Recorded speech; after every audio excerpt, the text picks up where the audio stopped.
Le marché des cigarettes en Algérie, le marché du tabac en Algérie est en train de connaître des perturbations extrêmement sévères, très inquiétantes et qui plongent dans l'angoisse des millions de fumeurs dans notre pays. Pour les non-fumeurs, pour les lanceurs d'alerte, pour les personnes qui sont soucieuses de la santé publique, pour les défenseurs, pour les militants anti-tabac et pour les défenseurs de la santé publique, on peut s'en réjouir, certainement.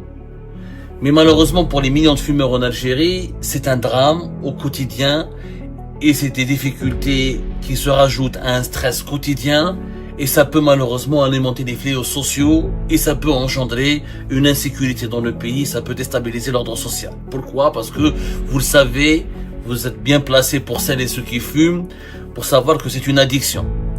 Et quand une personne est addict, quand elle ne trouve pas les cigarettes, quand elle ne trouve pas son paquet de cigarettes, elle peut faire preuve d'agressivité, elle peut déprimer, elle peut tomber dans la détresse. L'objectif de cette émission est de vous parler de la pénurie et de vous expliquer les raisons principales de la pénurie des cigarettes dans notre pays. Il ne s'agit pas de défendre le tabagisme, il ne s'agit pas de dire qu'il faut fumer, il ne s'agit pas de dire qu'il faut absolument que les paquets de cigarettes soient démocratisés. Mais il faut être respectueux des libertés fondamentales.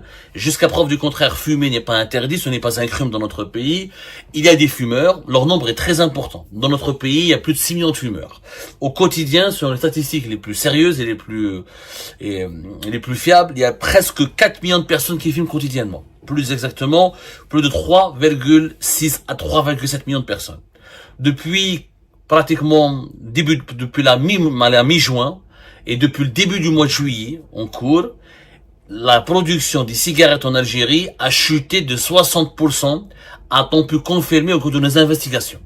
Et cette production des cigarettes, elle va chuter encore de plus de 80% dans les jours à venir, dans même pas une semaine, selon nos investigations. Il faut savoir que dans notre pays, chaque jour, 82 millions de cigarettes sont consommées, sont vendues et consommées chaque jour.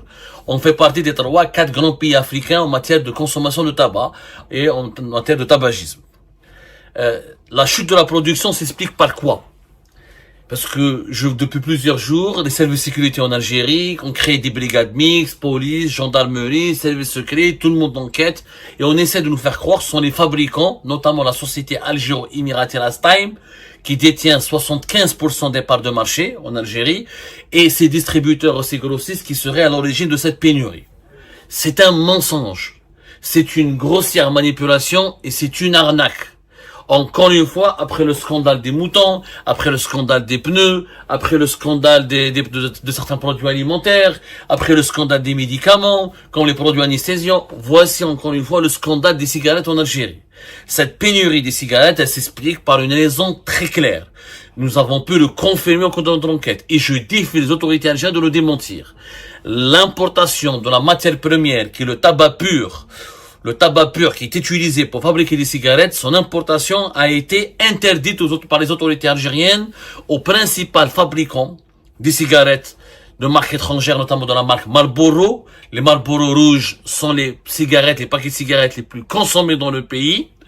La matière première pour fabriquer ces cigarettes, elle fait l'objet d'une interdiction d'importation formulée par les autorités algériennes, notamment à travers le ministère du Commerce extérieur de Kamel Zik, qui a refusé de délivrer à Lastime, la société algéro-émirati qui détient 75% de parts de marché et qui détient 3 licences exclusives pour fabriquer les plus grandes marques de cigarettes consommées dans le pays, qui sont notamment les Marlboro, les LM, les Gauloises, Winston et d'autres marques. Je ne suis pas un fumeur, mais les fumeurs algériens seront bien placés pour vous l'expliquer. Toutes les marques étrangères qui sont consommées maintenant. Les marques locales, Nessim, Rim, ça, c'est même pas 20 à 25% des parts de marché. 75 à 80% des parts de marché, c'est les marques de cigarettes étrangères. Notamment les Marlboro qui sont consommées pratiquement entre 55 à 60% de parts de marché. Ça, les statistiques les plus fiables que nous avons pu obtenir et recouper sur la base d'informations recoupées et sur la base d'investigations menées par nos soins. Le secteur est complètement ébranlé. Les fameuses autorisations, les PPI, les programmes prévisionnels d'importation, ont été bloqués par le gouvernement algérien. Une décision qui a été prise à l'encontre de Lastime. Du coup, le tabac brut le tabac brut, pas le tabac pur, pardonnez-moi, le tabac brut, qui est importé par l'Algérie depuis la Grèce, Brésil, l'Inde, Malawi ou la République dominicaine, n'est plus importé. Alors que l'Algérie ne produit pas localement du tabac brut. L'Algérie, ce qu'elle produit localement, c'est une forme de tabac, c'est une catégorie de tabac qui est utilisée pour le chema, ce qu'on appelle le tabac chiqué, pas pour les cigarettes.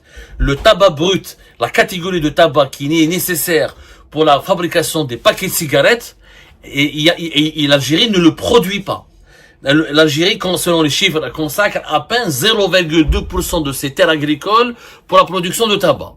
Et même si elle voulait produire le tabac brut sur le territoire algérien, il faut qu'il y ait la Stime ne peut pas l'utiliser pour fabriquer Marlboro, LM, Winston, les Gauloises ou d'autres marques étrangères, puisque les fabricants ont un processus de normalisation et un processus de vérification des normes de qualité de ce tabac. Quand on fabrique des marques, c'est comme si on vous fabriquait des téléviseurs Samsung ou LG ou des smartphones, des iPhones ou des smartphones Samsung. On peut pas utiliser n'importe quelle matière première. Il faut utiliser la matière première qui correspond aux normes de sécurité, aux normes de qualité du fabricant. Marlboro, t'as pas donné la licence pour fabriquer les Marlboro en Algérie pour utiliser n'importe quel tabac. Il y a un processus de normes qu'il faut absolument respecter. Donc, on n'a pas le choix que d'importer cette matière première, qui est effectivement, c'est quelques centaines de millions de dollars par an. Le marché du tabac en Algérie est évalué à plus de 4 milliards de dollars. La part de la Stime en termes de vente, c'est 3,2 milliards de dollars. Et chaque année, la Stime, elle gagne beaucoup de chiffres et beaucoup d'argent, puisque le nombre de fumeurs en Algérie augmente et se multiplie. Et les cigarettes de marque américaine, notamment Marlboro et LM, sont très populaires, avec d'autres marques, avec d'autres groupes, qui est Japan Tobacco, qui est Brand Tobacco, qui est 3 grands groupes mondiaux qui sont associés, qui ont un accord d'exclusivité avec la Stime pour fabriquer ces marques de cigarettes. À partir du moment où la matière première, elle n'est plus disponible, comment voulez-vous que les cigarettes soient fabriquées? C'est pas possible. C'est-à-dire qu'il faut être logique. On peut pas culpabiliser des commerçants ou des fabricants alors que la matière première pour produire ces cigarettes, elle n'est pas disponible. C'est pour ça que la production a chuté de plus de 60%. Et elle va chuter dans les jours à venir de 80%. Et cette chute, elle va s'aggraver encore à plus de 90% si la matière première n'est pas disponible. Si le gouvernement ne donne pas les fameux PPI, ne délivre pas les visas, les autorisations nécessaires pour importer le tabac brut, eh ben, il n'y aura pas de cigarettes dans le pays. La conséquence, c'est quoi? C'est que depuis plusieurs semaines, dans certaines régions du pays, on fait la queue pour acheter des cigarettes. En Algérie, on avait l'habitude de faire la queue pour l'huile, pour le sucre, pour les pneus, pour les médicaments, pour certains produits. Mais on n'a jamais fait la queue pour les cigarettes. C'est une première dans le pays. Les réseaux de l'informel et de la contrebande, ils en profitent. Un produit qui fait l'objet d'une pénurie, mécaniquement, il attire les spéculateurs. Il fait l'objet d'une grande spéculation. Les réseaux de la contrebande et les réseaux de trafic de cigarettes détournent le peu de marchandises qui existent et le paquet est revendu à plus de 850 dinars. Entre 650 dinars dans certaines wilayas à 850 dinars dans certaines wilayas, alors que les prix sont planifiés entre 400 et 500 dinars. Donc on est en train de connaître une inflation des prix. Et à ce rythme-là, les paquets de cigarettes les prix peuvent dépasser les 1000 dinars. Les Algériens les plus aisés, ou ceux qui ont les moyens, ceux qui ont un bon salaire ou des bons revenus, parce qu'ils ne trouvent plus les Marlboro, les paquets Marlboro algériens, ils achètent des cigarettes Marlboro françaises, ils achètent du Marlboro français, qui est vendu par des contrebandiers, qui est introduit par les importateurs ce qu'on appelait la Jamaat el-Kaba, les trabandistes, et ils vendus dans certains magasins, dans certains bureaux de tabac. Les Marlboro françaises, elles sont vendues à plus de 1500 dinars. Donc, quand même, auparavant, c'est-à-dire jusque-là, c'était les cigarettes algériennes qui étaient vendues en France. Les cigarettes algériennes qui étaient vendues en France et qui inondaient le marché français. Aujourd'hui, sa situation s'est complètement inversée. Ce sont les cigarettes françaises qui s'invitent dans le marché algérien, qui commencent à être vendues dans le marché algérien, faute de pouvoir trouver des cigarettes algériennes. Le paquet de cigarettes algériennes qui a été vendu dans la contrebande, dans le marché informel ici en France, a dépassé les 10 euros le paquet. Alors qu'auparavant, selon nos recherches, c'était entre 8 et 7, voire 6 euros. Et on est à plus de 10 euros. Vous voyez la conséquence de cette pénurie de matières premières? La production a chuté, il faut le comprendre. Il faut que nos compatriotes comprennent et arrêtent de croire à la propagande des appareils de propagande du régime Tebboune. Et le régime Tebboune doit maintenant se ressaisir. Ya Abdelmajid Tebboune, il faut que tu comprennes quelque chose, que cette pénurie des cigarettes, elle peut se retourner contre la sécurité nationale, contre l'ordre public, parce que c'est une addiction. Les fumeurs, quand ils fument pas, ils sont agressifs, ils deviennent stressés, nerveux, ça peut alimenter d'autres trafics, ça fait gagner des points au marché informel, ça alimente le trafic de marché noir. Donc, c'est l'État qui est perdant, c'est la société qui est perdante. Au moins, quand les cigarettes sont disponibles, les taxes sont prélevées, le trésor public sait qu'elles sont remplies, il y a un contrôle qui est effectué, et les fléaux sociaux, qu'on le veuille ou non, la frustration, le manque, alimentent les fléaux sociaux. C'est tous les psychologues, tous les connaisseurs de la psychologie sociale peuvent vous l'affirmer. Il faut juste demander de l'avis de certains experts. Donc Abdelmajid Tebboune ne comprend pas qu'en s'attaquant à la style, il ne s'attaque pas aux Émiratis. Les Émiratis, ils ont rien perdu. Les Émiratis sont suffisamment riches. Ils n'ont pas uniquement l'Algérie comme marché dans la région du Moyen-Orient, de l'Afrique du Nord. Et les Émiratis ne sont même pas présents en Algérie. Au niveau de la STAIB, il y a 1350 employés. Ils sont tous algériens et algériens. Toutes les familles des employés, c'est des familles algériennes. Et la STAIB, elle verse chaque année entre 8,7 et 1,7 et 1,8 milliards de dollars de taxes et d'impôts au trésor public. Après la Sonatrach, c'est la deuxième société qui verse autant d'impôts et de taxes et qui verse des recettes fiscales à l'État algérien. Donc la STAIB enrichit l'État algérien.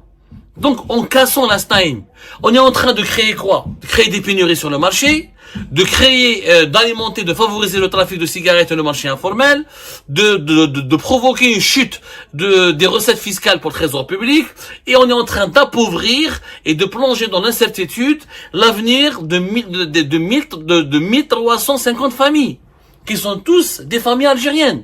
Les managers de la STAIB sont algériens, les fonctionnaires sont algériens, les petits travailleurs sont, même la femme de ménage. Il n'y a pas d'Émiratis, il n'y a pas d'étrangers au sein de la STAIB. Les Émiratis sont présents dans l'actionnariat. Moi, je comprends que Tebboune a un problème avec les Émirats. Je peux comprendre que l'État algérien veut nationaliser, c'est légitime. Mais il y a un processus à mettre en place. C'est des négociations qu'il faut mener avec les partenaires et les actionnaires émiratis. On peut pas recourir à des méthodes de voyous, casser l'entreprise, l'empêcher d'importer la matière première pour la casser, pour provoquer sa faillite et pour la dévaloriser. C'est ça la tactique du gouvernement actuel, du régime actuel. Pour dévaloriser la STAIB, pour la mettre en difficulté, vraiment qu'elle perde de sa valeur, on est en train de lui créer mille et un obstacles. Et de la saboter. Parce que c'est du sabotage. On lui fait des redressements fiscaux, comme on l'a expliqué et révélé dans plusieurs de nos émissions. On lui impose des redressements au niveau des droits, au niveau des cotisations sociales, etc. On lui impose une taxation très élevée. On lui met des interdictions de part et d'autre pour acheter, pour vendre, pour louer, pour payer ses prestataires, etc. On bloque ses comptes bancaires. On lui fait des saisies obligatoires et des saisies abusives. Et à la fin, on l'empêche d'acheter sa matière première. Donc on est en train de s'attaquer à la chaîne de production. Qui est le perdant? C'est les employés qui sont algériens, les cadres dirigeants qui sont algériens, et les fumeurs qui sont algériens, et le marché qui est algérien, et le trésor public et le fisc qui sont algériens. Les Émiratis n'ont pas subi de préjudice. Les Émiratis تقلقهم. يروح معك l'arbitrage international. Ok, moi je vends pas. Je veux nationaliser l'entreprise. Tu me donnes 3 milliards et demi de dollars. Elle fait 3 milliards 200, elle fait 3 milliards et demi de ventes. Tu me donnes mes 3 milliards et demi de dollars ou je pars. Et les Émiratis peuvent demander plus, ils peuvent demander 5, ils peuvent demander 6, c'est que j'ai investi depuis 20 ans, ça fait plus de 20 ans que j'ai investi, je t'ai ramené une licence avec Marlboro, je t'ai ramené avec 2 grands géants mondiaux, Winston, les Gauloises, etc., NM, je t'ai ramené une vingtaine de marques étrangères, je demande d'être indemnisé, il peut exiger 4, 5, il peut demander 6 milliards de dollars pour obtenir 3 milliards de dollars. Il n'est pas perdant, les Émiratis sont immunisés, ils sont protégés leurs arrières. Ils ont les contrats, ils ont les licences, ils ont les preuves, ils ont tous les documents qui démontrent que c'est leur affaire, que c'est leur investissement. Tu ne peux pas les éjecter du marché de façon brutale. Et cette technique, cette tactique de les dévaloriser, de les détruire de l'intérieur, de saboter l'entreprise, ça provoque des pertes que pour l'Algérie. Demain, il n'y a pas de cigarettes, comment on va faire? On va ramener des marques de cigarettes depuis le Maroc, depuis la Tunisie, depuis l'Europe. On va inonder l'Algérie, les contrebandiers vont en profiter. C'est connu. Une pénurie d'un produit de large consommation alimente le marché informel, les contrebandiers qui le ramèneront ce produit depuis l'étranger, qui est importé illégalement, illicitement, et qui sera vendu sur le marché noir. Vous allez faire quoi? Vous allez empêcher 6 millions de personnes de fumer? Vous allez mettre tous les fumeurs en prison? Vous allez faire quoi? Ben comme ça, imaginez 3 millions et demi de personnes de frustrés, qui sont addicts, qui doivent fumer chaque jour. Ils vont péter les plombs. 3 millions et demi. Si vous avez 10% de ces personnes qui sortent dans la rue pour faire des émeutes ou là pour faire créer des problèmes, ça va mettre l'ordre social du pays et l'ordre national en danger. C'est l'Algérie qui sera déstabilisée. C'est pas comme ça qu'on doit gérer les choses. Il y a un problème avec les actionnaires émiratis, on enclenche des négociations, on essaye de les éjecter gentiment, de leur proposer des indemnisations, d'essayer de régler les problèmes, de les amadouer, mais cette brutalité ne fonctionnera pas. On est en train juste de saboter l'entreprise prospère, de créer des pertes d'emplois, de saboter les salaires de travailleurs algériens, de plonger dans la pauvreté et la précarité des familles algériennes et surtout de compliquer l'existence des consommateurs algériens qui seront obligés d'acheter, de recourir à l'informel, au marché noir, au trabendo pour pouvoir fumer. Ils paieront des prix de cigarettes à des prix très élevés. Il va y avoir des braquages, des agressions à l'arme blanche, des bagarres, il va y avoir la délinquance qui sera alimentée, l'insécurité qui sera alimentée. Et ça, c'est très grave.